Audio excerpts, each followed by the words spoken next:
What is our blessing for today? Let us find out in Isaiah 26:3. You will keep in perfect peace, whose mind is stayed on you because he trusts in you. This verse is teaching us in focusing our minds on God and trusting in Him, not in our own abilities or circumstances. This peace isn't just the absence of turmoil, but a deep, abiding assurance that comes from knowing God's character and His unwavering love. Let us pray.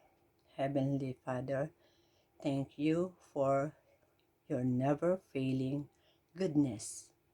I pray that the thought of my heart and the meditation of my mind would be centered on you alone, moment by moment. This is, I pray, in Jesus' mighty name, amen.